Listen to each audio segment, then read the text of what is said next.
all aboard. Ladies and gentlemen, boys and girls, football fans of all ages, I am Sike. You have now arrived in my train of thought.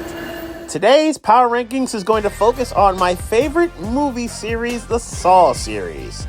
And it just celebrated its 20th anniversary, its 20th birthday. So happy belated birthday to the OG Saw. It actually happened yesterday. These Power Rankings are going to have a Saw person that was involved in a trap plot as a representative of each tier.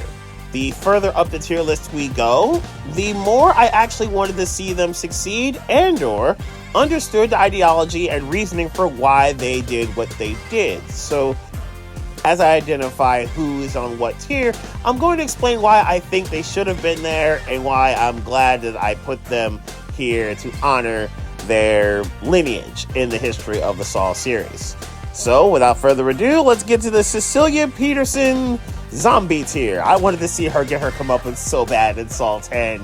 And the fact that Jigsaw or John Kramer and obviously Amanda Young outplayed and outmaneuvered Cecilia and her connect, I'm very happy that happened. That was a very well played and well laid trap that they put on him. That was awesome to see that. I was very happy to see her get her comeuppance.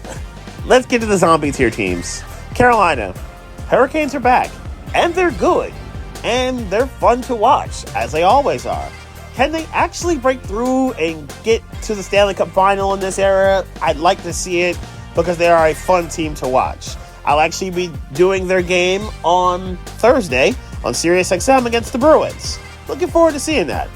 There's not much else I can really say about the Panthers that hasn't already been said, except for the fact that they just traded Deontay Johnson to the Ravens. They only got a 5th-round pick for him? Feels like they gave up more to get him. Well, at least Deontay Johnson's free, I guess. At least there's that. Tennessee. Vols make CFP? Yeah, there's a real lane where the Tennessee Vols can make the college football playoff. They got to go through Georgia first, but there's a real lane for them to make the CFP. And it's a shame that Vanderbilt, while we're stuck on Tennessee-related football, is not in the top 25. They put up a fight against Texas. It was a good game to see, so I'm very happy about that. I'm sorry, Titans. Y'all had to go through that massacre. They only give up 86 yards passing to Jared Goff and still give up a 50-piece. That's actually kind of hard to do. That's actually kind of impressive. Y'all had to go through that, though. That felt unnecessary. Las Vegas, Golden Knights season.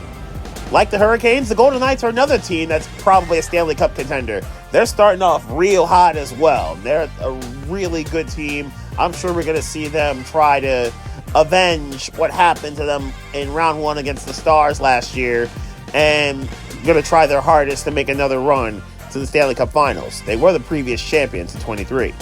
As for the Raiders, that was a bit of a frustrating loss and one that was probably avoidable had they been able to convert on their opportunities. That goal-to-goal situation after the NO that Mahomes threw, that's going to sting and that's going to hurt. Will the Raiders become sellers? I am looking forward to seeing that aside from the Devontae Adams trade.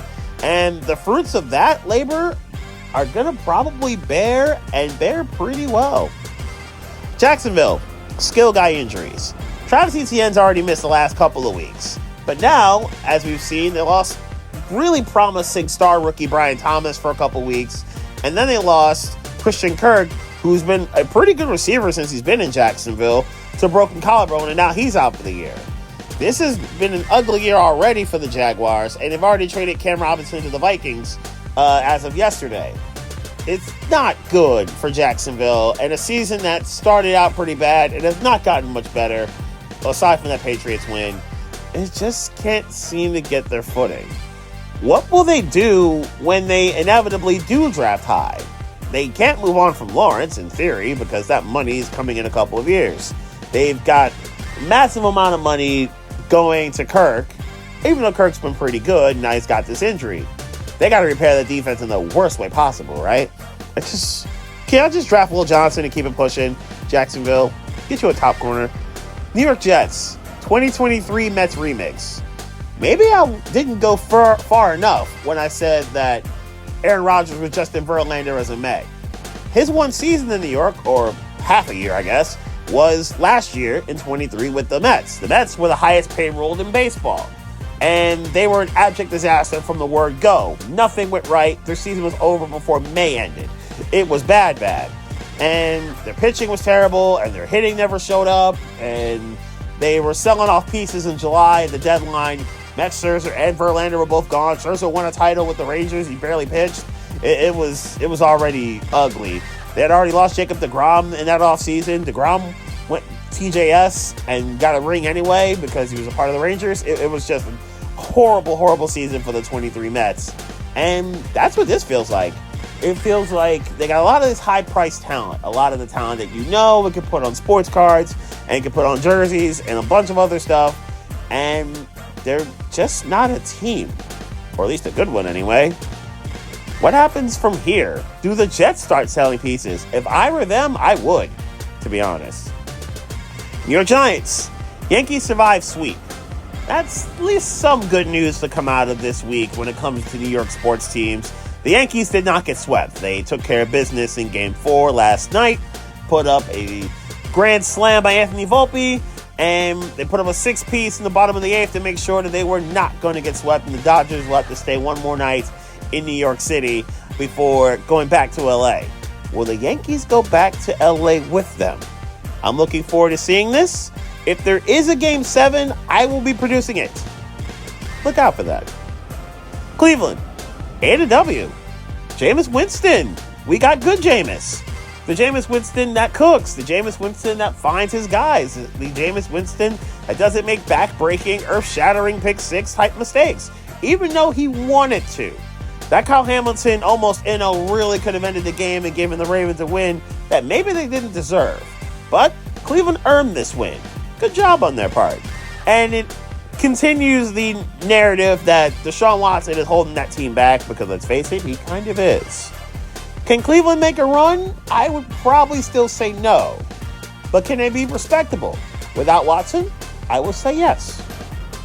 And New Orleans. Bad weekend. Yeah, not just the Saints got run, but LSU got run too. I talked about the A&M game with the Tigers, and I produced that game with the LSU feed and radio, and yikes. It started out pretty well for the Tigers, and then the third quarter happened, and they got absolutely bulldozed in it, and Nessmeyer was an abject disaster, NO after NO, and things never got right for the Tigers. A&M basically all they had to do was not crash the car, and they succeeded in that process. It was just a brutal weekend for LSU, and now they are kind of doomed when it comes to the college football playoff. It's another big game that Brian Kelly loses. It's not a trend, it's not a fad, it's just what he does. Also, the Saints offense doesn't exist with all the injuries. Poor Alvin Kamara. His season's going to be a waste because of so many moving parts around him, and none of them are moving in the right direction. Now to the William Easton Monkey's Paw tier. William Easton was the insurance guy from Saw 6. He ran the insurance company, Umbrella Corp, and I think we learned that his insurance policies were suspect and fraudulent and very biased towards people who were in his health and hereditary background. And as much as I wanted to see him kind of get some sort of comeuppance, or at least realize the error of his ways, it turns out that he was trying to atone for his mistakes towards the end, and he did what he could to save his sister, which is very noble and it's very understandable and respectful. I think he realized what he did to Harold Abbott, and I think he realized, okay, had he lived through it, he would have tried to do things differently. He would have tried to change things up. Well, unfortunately, he got an acid bath at the end, but I think he realized the error of his ways once he got past the finish line, if you will. Anyway, let's get to the monkey's paws here. New England. Cause jet humiliation. This seems to be a national and normal pastime. Once every year, and sometimes twice every year, the Patriots generally humiliate the Jets, and it's hammer versus nail in almost every circumstance. Now, yes, as of this moment, the Jets retired Bill Belichick. There's no denying that totally happened. New England still won 16 out of 18 tries against the Jets with or without Belichick, And Jerome Mayo is officially, I would say, welcome to the New England Patriots because the rite of passage is beating the Jets. I don't make the rules. It's just how it works. Miami, Soulstone. A sports soul for a sports soul. Do you see what I'm talking about? I've mentioned this for the last few weeks, and I still stand on it. It's like this in the case of Miami. The Florida Panthers winning the Stanley Cup and the Miami Hurricanes reemerging as national title contenders and back to prominence. Ken Ward should win the Heisman as of this moment in time, by the way. In exchange for the Miami Dolphins season becoming an abject disaster and whatever the Miami Heat called this statue. This is a pretty ugly statue. Let's call it for what it is. Not to mention the fact that the Miami Heat probably have one more year left than Jimmy Butler, and the Heat at best are the sixth best team in the Eastern Conference when everybody's around and everyone's at full strength, which I know in some instances is not a thing, but Miami is one of the instances where it's not a thing. Again, I think they're the, at best, sixth best team in the conference and second best in Florida. The Magic are better. And so are the three teams along the Acela line that we consider real teams. That's not the Wizards, that's not the Nets. And then you got the Bucks, who I think are better at full strength. The Magic are better at full strength. I could argue the Pacers might be. I could argue the Cavaliers might be. The Heat are at best sixth and probably eighth when it comes to the Eastern Conference hierarchy. Also, the Dolphins season continues to be an abject failure, even though they actually showed a pulse on offense. That was good to see. That's going to win them some games as long as their defense doesn't self-destruct, which is what happened on Sunday against the Cardinals. Speaking of defense and lack thereof, Cincinnati. More terrible defense. Okay, I think we can come to grips with saying that the Bengals defense only showed up because of the ops they played before the Eagles. It was only around because of the Deshaun Watson Browns team and the New York Giants because the Giants are terrible at this whole offense thing. That, I think, is what we've come to grips with when it comes to the Bengals defense. When they face a competent offense, they have no answers. The Eagles are way more than the competent offense. They had no answers. They couldn't get pressure on Jalen Hurts. They couldn't stop Devontae Smith or A.J. Brown. They actually did a respectable job on Saquon Barkley.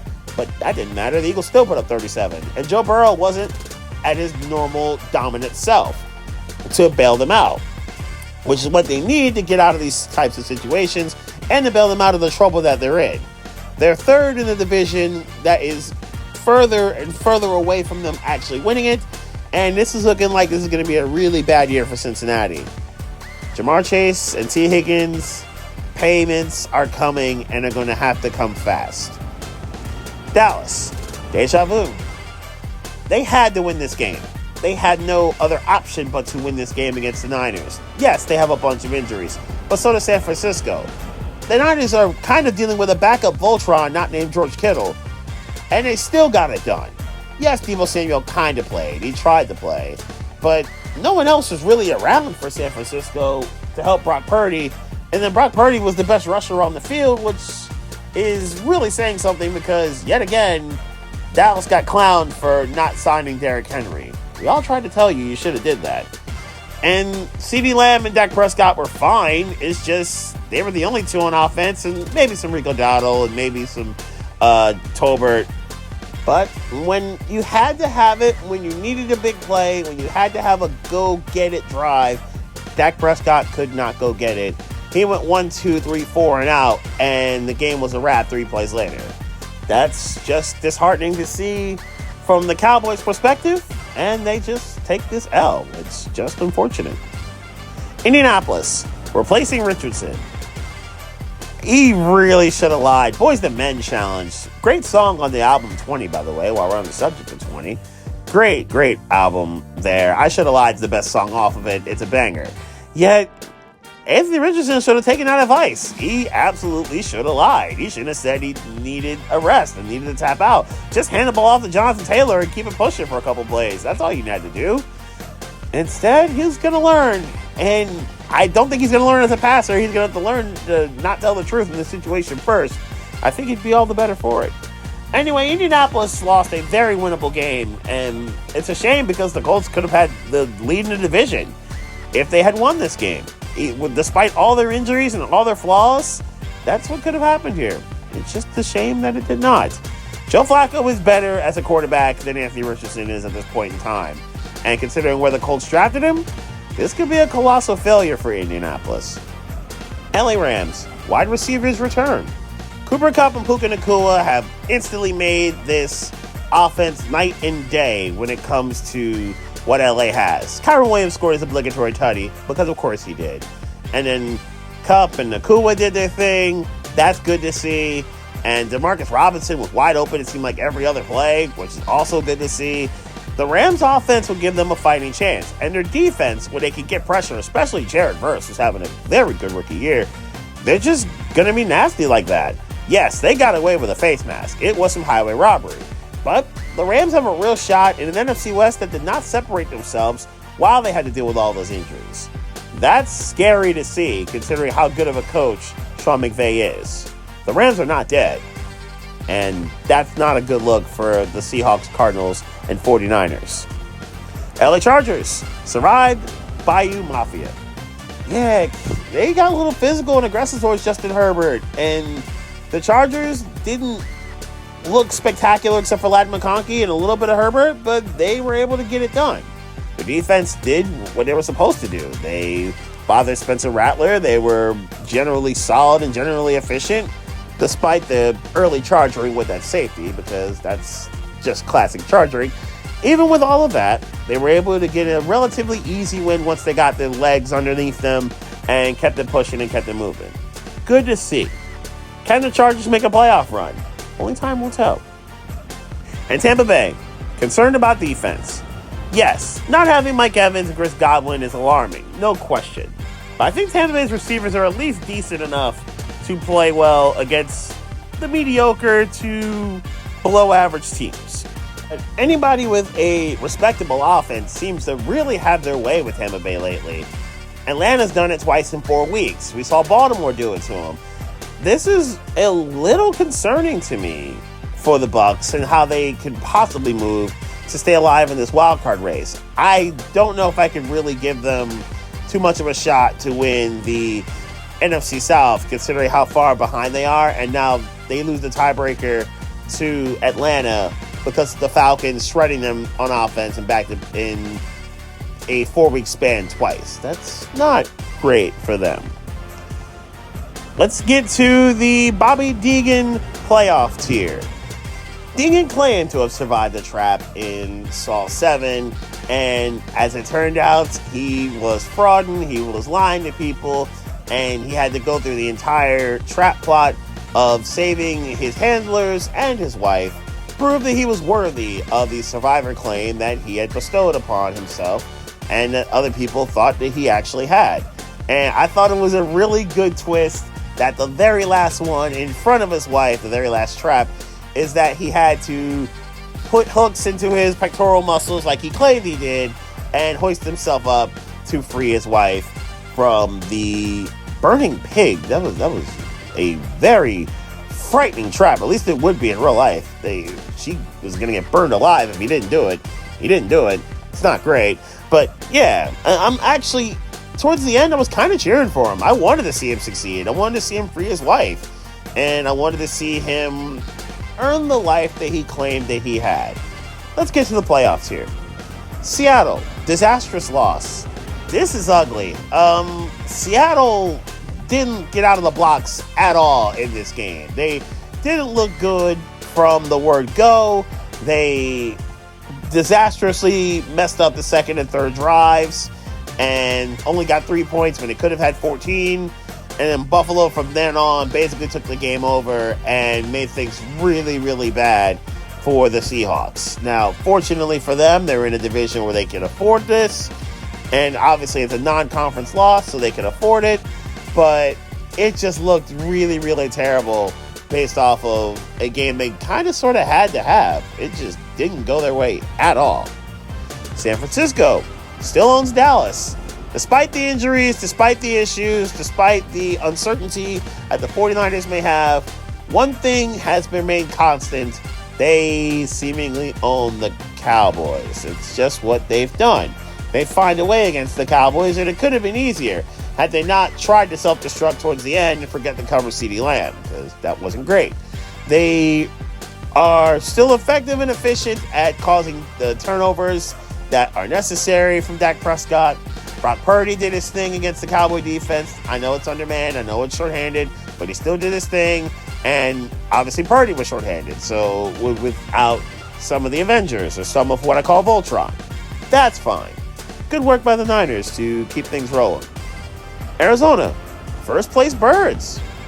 I said that the Cardinals are going to win some games they had no business winning. That wasn't one of them. They were down 2 scores with 8 minutes to go against Miami and found a way to win. Did Miami self-destruct somewhat? Yeah, no question about that. But Arizona did what it needed to do and got it done, and that part is impressive. Marvin Harrison continues to cook. Kyler Murray handles his business. James Conner and Trey McBride also doing their thing. I would love to see them have an impact player on their defense at some point soon. If and when they can do that, I think the Cardinals would be a real serious contender to make the playoffs. They already have a Niners win in the bank, and they already have a Rams win in the bank. They might have a good shot even without acquiring a defensive player. Philadelphia, great Hurts performance. Yeah, Jalen Hurts, I wanted to see him do well and go bar for bar against a top-tier quarterback, and he did just that and more. Very impressive performance by Jalen Hurts. The Bengals defense is trash. We understood this. But I don't trust the Eagles defense either, so I'm not going to really hold that against him. This was a really good day for Hurts, and he did it without Saquon Barkley being a really monster part of this whole deal.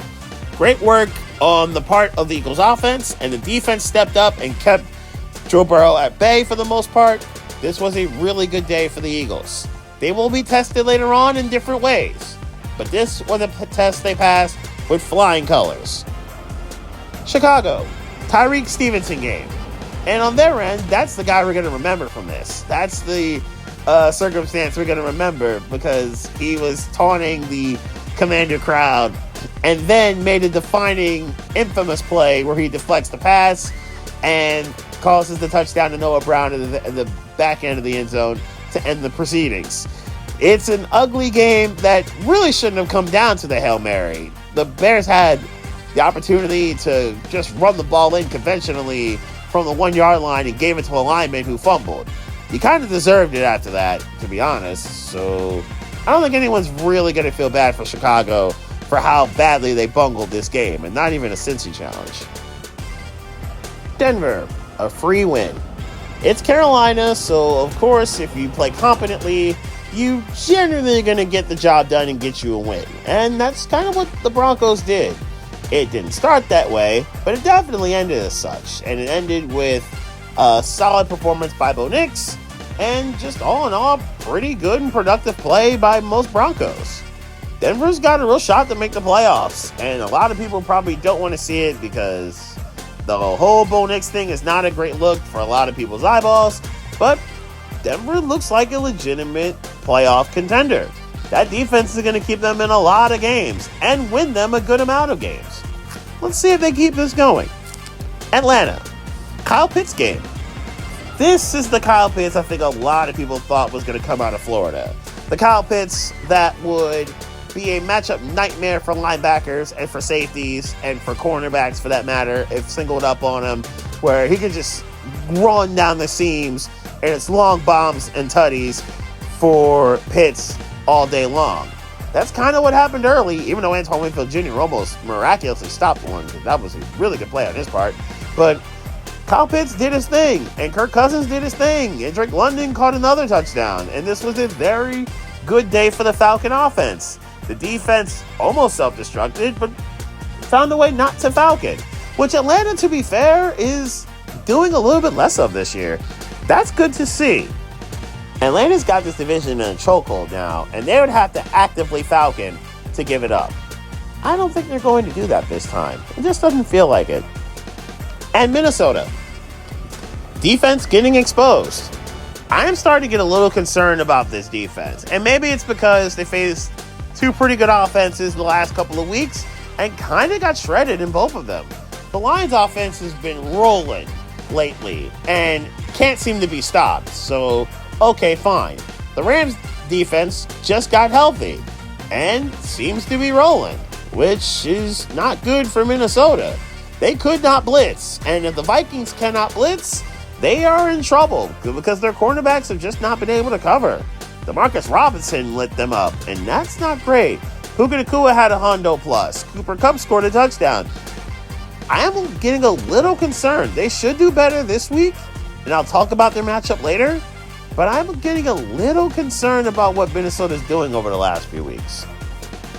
And finally, the William Shank title tier.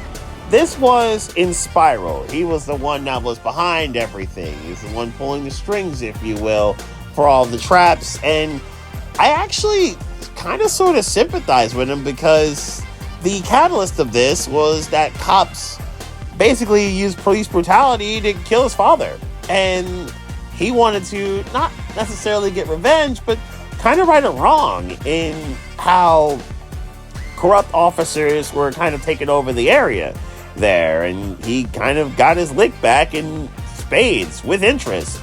Good stuff to see that. I kind of understood why he wanted to do what he did. And I was actually not mad at why he did it. Except for the whole brutalization of people. But he didn't do anything to anyone that wasn't really guilty of it. And I think that's not a terrible route to go here. Fun fact, Max Minghella is the guy who played William Shank in this movie, and he and I share the same birthday. Interesting to see. September 16th. Let's get it. Now let's get to the title tier. Pittsburgh, vintage Steelers performance. Yeah, it was ugly. It was a street fight. It was brutal to watch at times, and it was what the Steelers do. Their offense didn't offense at points in time, and that's not great. Their defense absolutely defensed at different points in time, which is great. That's just what they do. That's just how they do business. It's a vintage Steeler performance. Baltimore, another questionable defeat. Y'all gotta stop doing this. Like, Ravens, what is this? Why? Why must you lose to terrible teams or lose in spectacular fashion every now and again? It's starting to get a little ridiculous. And losing to the Browns the way they did is a pretty rough look. Did I think Cleveland would be better than what they were, better than what they've been with Deshaun Watson? Yeah. Did I think they'd actually win the game? No. And they won. And they were the better team. Baltimore, this can't stand and stick if you want to get the 1 seed and you want to keep things moving with home field advantage in the playoffs. It just can't stick this way. Washington, best moment since maybe the RG3 run against Minnesota? I think that's what the Hail Mary was. A Kirk Cousins moment, I don't know, singularly speaking, there is one that matches what just happened with Jaden Daniels throwing that Hail Mary to Noah Brown. That was special. That's a one-of-one type time. In a game that y'all probably shouldn't have won, you steal because of said Hail Mary. And it's one of those things that your season it's got a brand new life and brand new energy to it. Washington has a real shot to win this NFC East, and I actually hope they do because they're the most fun team in it. They're not annoying like the Eagles, they're not underachieving like the Cowboys, and they're not the Giants. These are good check marks to have, I would say, in the case of the Commanders. Buffalo, Allen threw Inno. He was the last QB not to do it, and the fact that we're halfway through the season and this is his first interception is a really good sign. Even with this Inno and the return that followed it, Buffalo didn't allow points on the following drive that Seattle had that started at the Buffalo 2. And Geno Smith tripped back to the Buffalo 4. And the game was over almost immediately thereafter. Good job by the Bills defense to stay sturdy and strong and shut down a really good rushing attack with Kenneth Walker and Zach Charbonnet. They did a very good job on those two guys. Great work by Buffalo's defense to keep them in it. And Josh Allen didn't really have to do too much, and he didn't. But got it done. Great catch by Keon Coleman in the end zone. That was a very good catch. Houston won, but lost. The good news is the Texans won, and they could almost put this division in a chokehold because the rest of it, yikes. And the bad news is they did lose Stephon Diggs to a torn ACL. He gone for the year in a gotta-have-it money year where he wanted to show himself to be a number one receiver, and now he obviously can't do that. CJ Stroud did make some really good throws, though. Tank Dell looks like the last one standing, and he got a really nice touchdown pass in this game. Houston survived because Joe Mixon is like that, and Mixon has been absolutely shredding teams with the way he's performed this year. So that's good to see. Their defense can be had by a competent offense, but as long as CJ Stroud's around, Stroud can counter. Houston's in good shape because their division is in bad shape otherwise.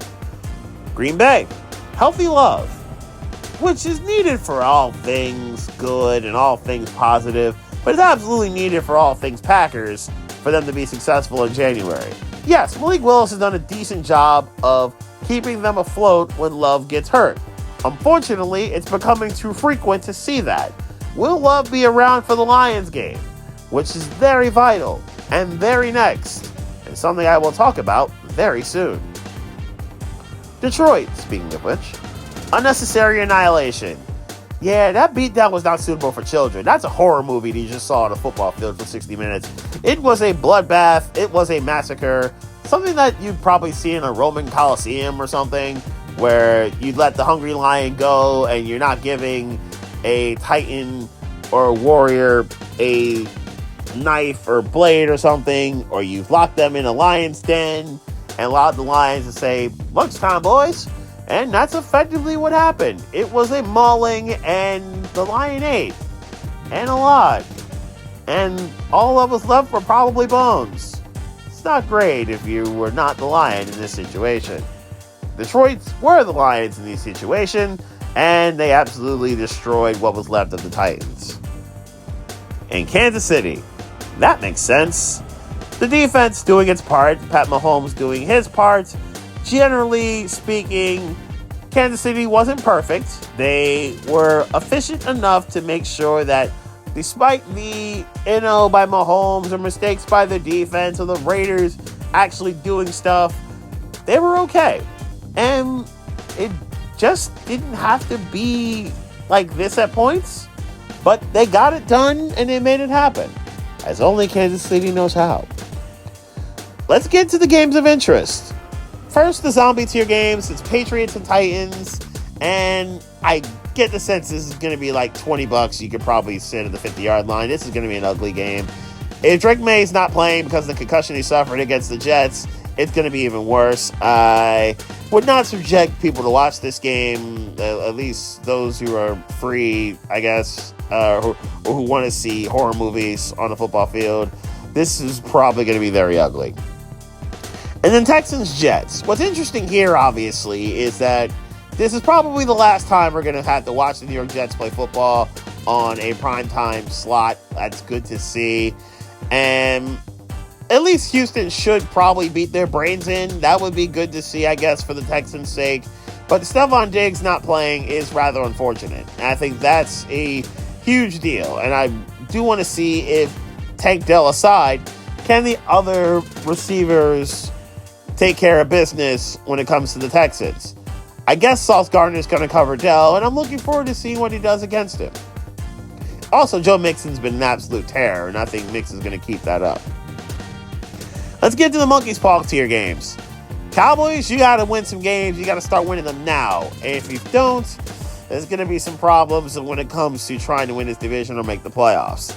Atlanta is a team that absolutely has been moving forward and absolutely has been cooking teams lately. Kind of need to see if Atlanta's going to keep this up and keep this going. I kind of expect them to, but we'll see if Dallas can keep up. AJ Terrell and CeeDee Lamb's going to be a really fun matchup. How often will they go with the one-on-one look with those two guys, or have Jesse Bates over the top of them in the event of a potential NO by Dak Prescott? Because he could do that. And the last time that these two teams, the Colts and Vikings, played each other, it was the greatest comeback in NFL history, and of course Matt Ryan was the victim. Because of course he was. And Indianapolis ended up ruining their fans' Christmas because of this particular L. Jeff Saturday was the coach of this game. It's kind of wild to think that. But it was true. It happened. Anyway, this time it's Joe Flacco. It's Sunday Night Football. And it's going to be the storyline of Anthony Richardson getting tired. By the side note, if they sold pillows and blankets with Anthony Richardson's face on it, how well would they do in Indianapolis when it comes to that? Anyway, Minnesota kind of has to get things back on track and do it immediately because the Division of Doom waits for no team.